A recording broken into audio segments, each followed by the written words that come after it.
सुनते सुनते आप थक जाएंगे।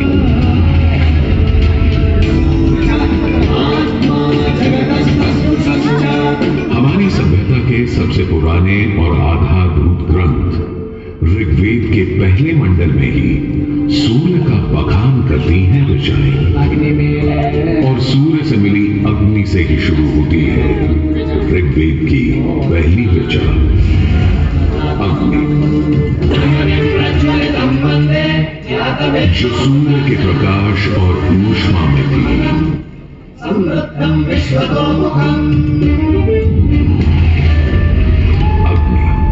जो दावानल और ज्वालामुखी में प्रलयंकारी विध्वंसक के रूप में विद्यमान थी। अग्नि जो चौखट पर पहरेदार तथा चूल्हे में एक मित्र के रूप में भी मौजूद थी।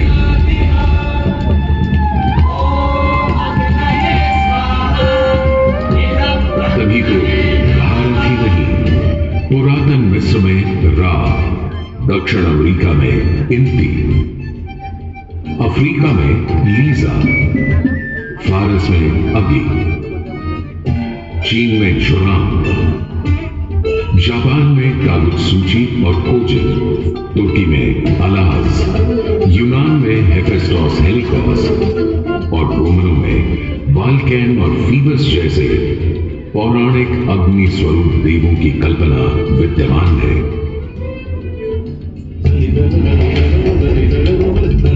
भारत में मान्यता है सूर्य ऋषि कश्यप और अदिति का पुत्र है।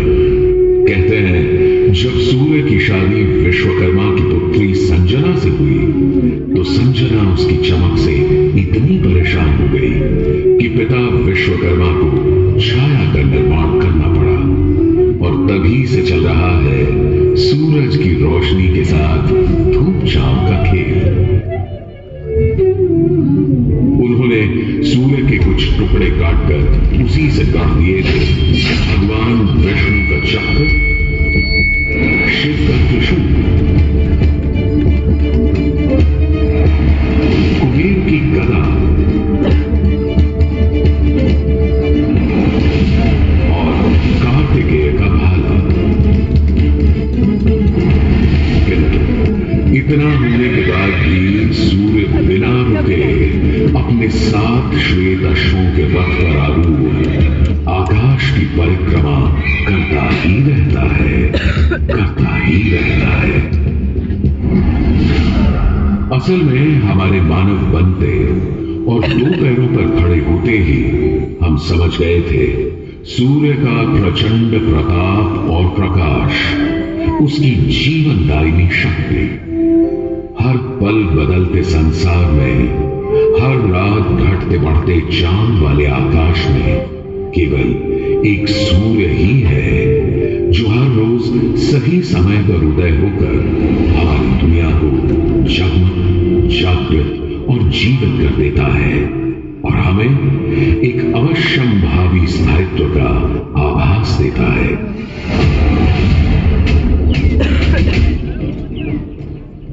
सूर्य से ही तो हमारी फसलें, फल, पक हमें भोजन देते हैं। सूर्य से ही तो हमें बादल और बारिश मिलती है।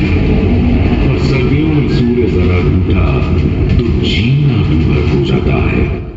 पेड़ों के पत्ते झड़ जाते हैं, वन्य जीवन गुप्त होकर लुप्त हो जाता है और पूरी दुनिया बेरंग सफेद हो जाती है।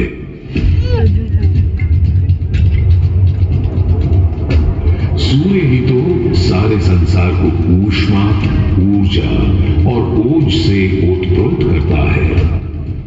इसीलिए तो ऋग्वेद में कहा है, कांतिमय ईश जनों का मुख प्रकट हुआ है सूर्योदय के साथ। हे ईश्वर, इस आदित्य के उदय के साथ हमें अंधकार, दुर्भाग्य और पाप दोषों से भी बंधन मुक्त कर देना आज।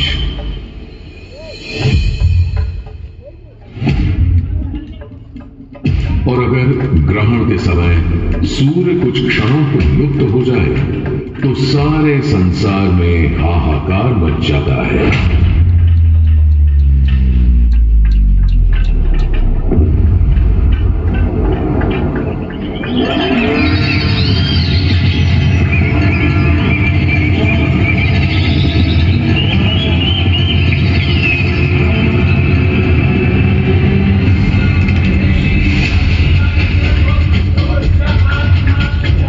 सूर्य के अनंत गुणों का प्रभाव ही तो है कि सारे संसार में आदिकाल से सूर्य की अर्चना, आराधना और सूर्य मंदिरों का निर्माण होता रहा है।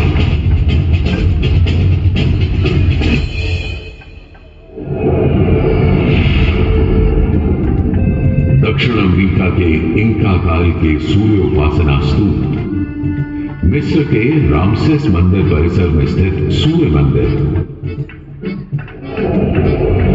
रोम और यूनान,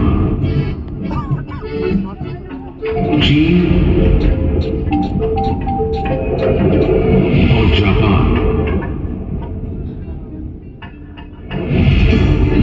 मेसोपोटामिया और ईरान के सूर्य मंदिर और भी दुनिया भर में न जाने कितनी सभ्यताओं ने अपनी अपनी तरह की सूर्य उपासना और मंदिर परिसर देखे हैं।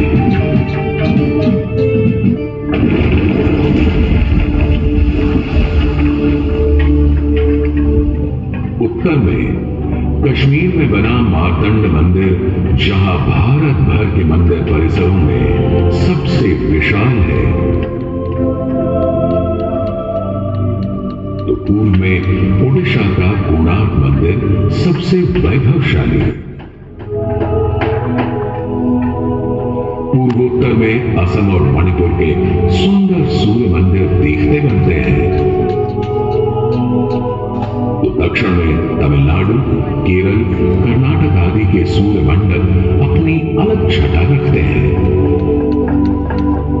उधर उत्तराखंड, उत्तर प्रदेश, बिहार, मध्य प्रदेश, हरियाणा और हिमाचल में भी सूर्य मंदिरों की हार माला सी बनी है।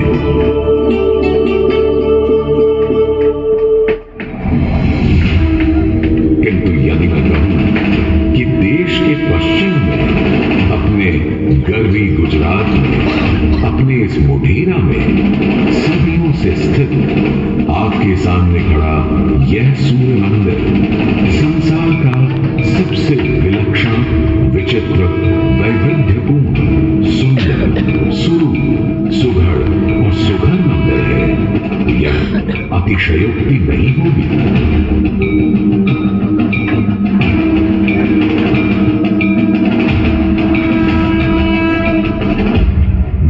सदी में चालुक्य घराने के सूर्यवंशी सोलंकी सम्राट भीमदेव प्रथम ने तो यहां एक चमत्कार ही कर दिखाया। सम्राट भीमदेव प्रथम एक बड़े वीर और प्रतापी राजा थे। एक तरफ उन्होंने सोमनाथ का मंदिर तोड़ने वाले महमूद गजनवी से टक्कर ली और उसके तोड़े सोमनाथ को दोबारा से खड़ा किया। वहीं पूरे गुजरात में तमाम नए किले, मंदिर, तालाब और बाग बनवाए। उनके अद्भुत शिल्प प्रेम के आज तक साक्षी हैं सिद्धपुर का रुद्रमहल है, पाटन का सहस्त्रलिंग तालाब, आबू और देववाड़ा के मंदिर। वहीं उनकी प्रिय पत्नी रानी उदयमती ने बनवाई थी रानी की बाग।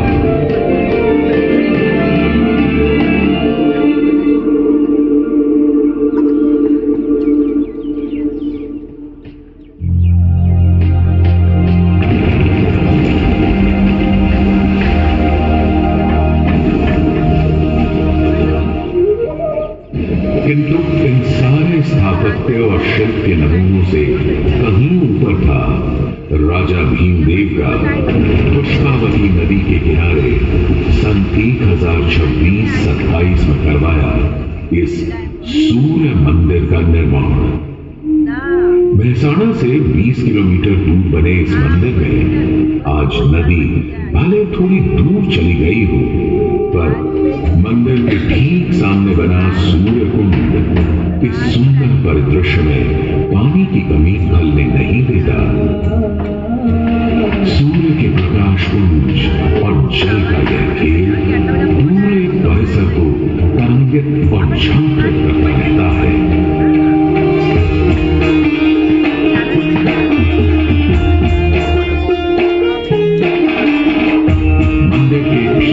बने विशाल कुंड में 108 छोटे बड़े मंदिर और उनमें रखी विविध देवी देवताओं की मूर्तियां इस मंदिर को एक अलग खास चरित्र दे देते हैं।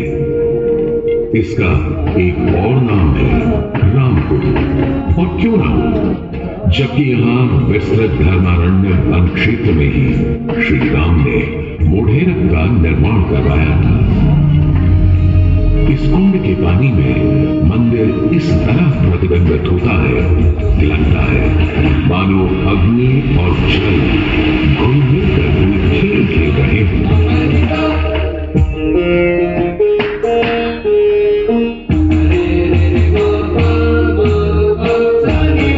तालाब की तरफ से सीढ़ियां चढ़ते ही एक सुंदर तोरण आपका स्वागत करता है। तोरण से होते हुए जैसे ही आप मंदिर के पास पहुंचते हैं, एक नया संसार सामने आ खड़ा होता है।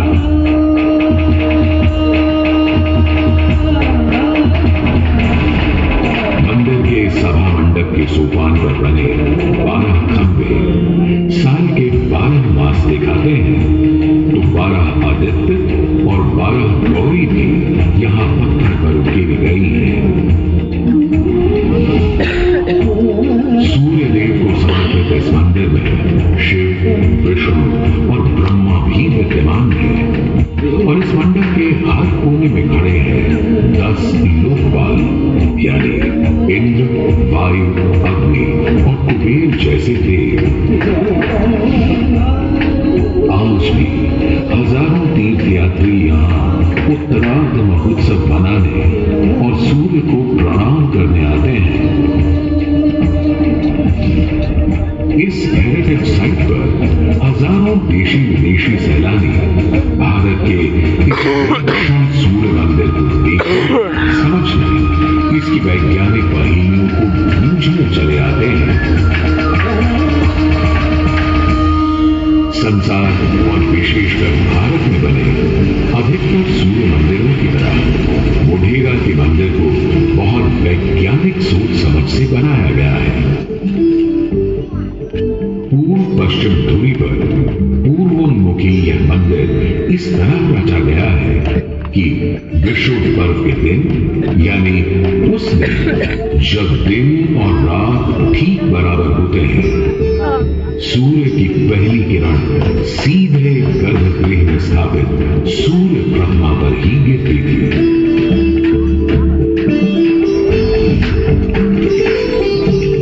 आज हमने सूर्य की कृपा को एक अलग तरह से भी बटोरना, सहेजना और संभालना शुरू कर दिया है। सोलर पावर या सौर ऊर्जा के रूप में आज जब हमें अपनी धरती और पर्यावरण को खनन और प्रदूषण से बचाना है, तो ऐसे में भी सूर्य देवता ही तो हमारे सबसे बड़े मित्र बनकर सामने प्रकट हुए हैं। यहां बैठकर जो शो आप देख रहे हैं, वो भी दिन में इकट्ठी की गई सौर ऊर्जा से ही चल रहा है।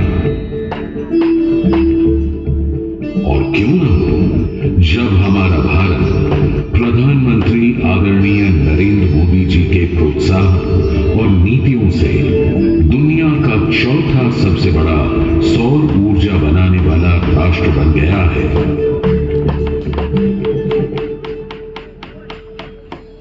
गुजरात देश का पहला राज्य है जिसने सौर ऊर्जा को ध्यान में रखते हुए नीतियां बनाई, निर्णय लिए। हमने नहरों तक पर सोलर पैनल लगा दिए और जिसकी चर्चा विदेशों में तक न पहुंची। आज भारत रिन्यूएबल एनर्जी के उत्पादन के मामले में दुनिया की चौथी बड़ी ताकत है, दुनिया की।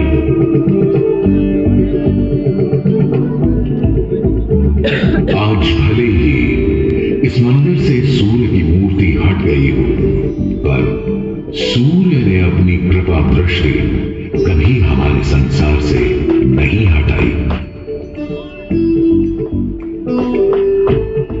हम तो बस मोढेरा के सूर्य मंदिर में फिर आए और कभी प्रदीप की नकीन पंक्तियों से आकाश में विद्यमान सूर्य से गुहार लगाए कि जगत भर की जिंदगी के लिए